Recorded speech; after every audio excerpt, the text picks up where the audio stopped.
All right, ever go into a movie like totally expecting a disaster, but then you find yourself kind of hooked? Oh, tell me about it. So that's Bloomington for me. Really? Yeah, and we're diving into this YouTube review. Really interesting points about it. Interesting. So, like, on the surface, Yeah. it seems like your typical teacher-student romance, you know?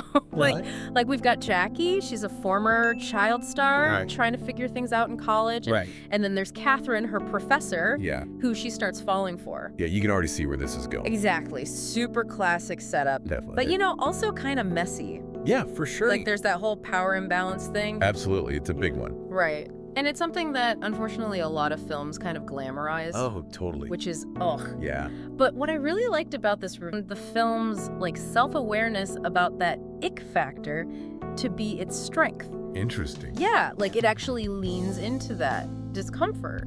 It even mentions Freudian psychology to explain the attraction. Now, that's interesting. Right. The Freudian angle, particularly, like the idea of a mother figure complex. know. You rarely see that in these types of films. Right. How Jackie has a strained relationship with her own mother, Oh, total. which could definitely play into this whole dynamic. Exactly. So we're already talking about Freudian analysis in a teacher-student romance. Yeah. This is not your typical love story. Definitely not. So I'm curious, Yeah. how does acknowledging that complexity, instead of just like avoiding it, actually elevate the film? That's a great question. Does it make it more realistic, or is there something else going on? It's definitely more nuanced, that's for sure. Okay. Like by directly addressing those potentially harmful aspects. Right. Bloomington kind of avoids romanticizing a situation that many films would just gloss over. Interesting. You know, it's almost like the film itself is encouraging viewers to like really think critically Yeah. about the characters' choices instead of just passively accepting this romanticized ideal. It's like the film is giving you permission to acknowledge the elephant in the room. The power dynamics, the potential for exploitation, All of it. and saying, yeah, this is complicated, but let's talk about it. Precisely. Okay, I like that. It's a much more honest and thought-provoking approach to storytelling. Yeah. Especially compared to those films that rely on those like unrealistic and often harmful tropes. So is that what sets Bloomington apart then? It's definitely a contributing factor. Right. Genuinely impressed by how willing the film was to like delve into those complicated psychological and emotional undercurrents. Wow. Okay, so we're already seeing some depth here. Yeah, definitely more than meets the eye. I'm intrigued. Good, I'm glad. So we're seeing this idea that Bloomington doesn't shy away from like the uncomfortable stuff, Right. which I think is super interesting. But there's this whole other layer that I found really fascinating. Okay. The relationship, Yeah. which is obviously central to the whole plot. Right. It isn't treated as like this happily ever after ending. Oh, interesting. Right. Yeah, that's a good point. Like it's not the be all and end all. And it speaks to this larger trend Mm-hmm. of how romance, especially in film, Yes. is often portrayed as like the ultimate goal. Totally. You know, like it's the end game. Yeah. But Bloomington is like, Right.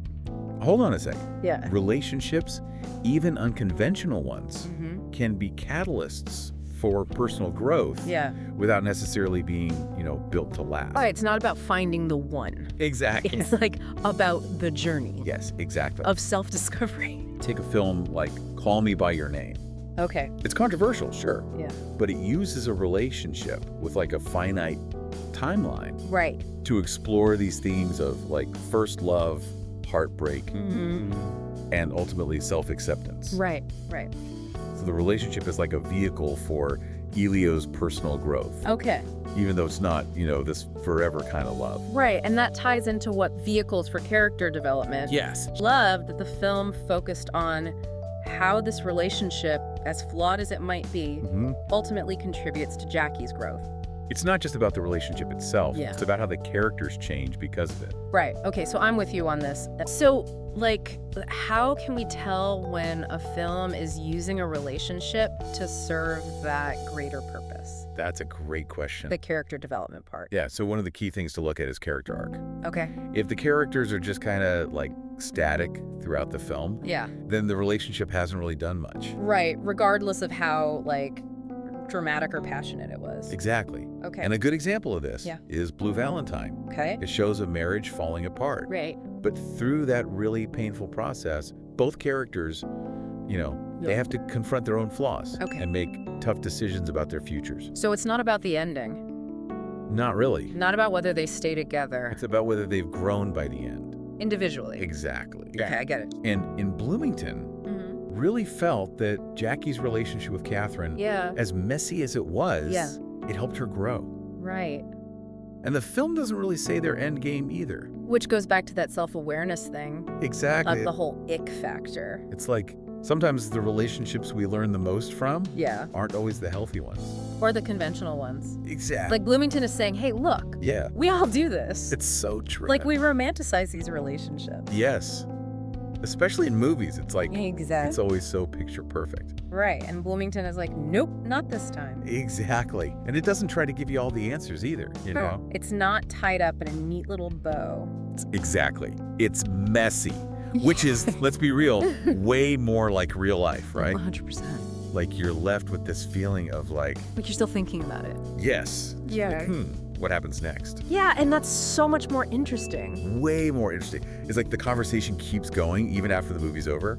It's true, because in real life, it doesn't just end when the credits roll. And it makes you question things. Totally. Like your own ideas about love and relationships and all that. Okay, so final thought here. I was really struck by how Bloomington handled this whole teacher-student thing. Yeah. So it makes me wonder, does that self-awareness... You mean like how it acknowledges the power dynamics? Yes, like it's not ignoring the elephant in the room. Right, exactly. Does that make it even more significant? Oh, I see what you're saying. Like in the context of queer cinema. Especially given, like, the history of how these relationships have been portrayed. Exactly. It's not just a love story, it's part of a bigger conversation. Oh, 100%.